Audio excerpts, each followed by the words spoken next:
ရှိကြီးတဲ့မှာငါတယောက်တည်းတိတ်ဆိတ်တဲ့ညတွေမှာအိမ်မပျော်ဘူး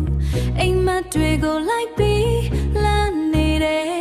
တခါတလေတော့လဲချတတ်တယ်နာကျင်မှုတွေချ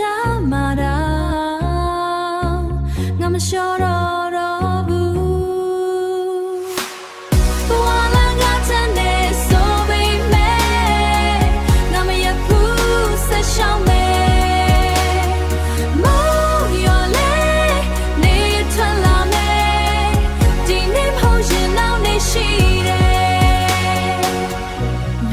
ပြောတာတွေ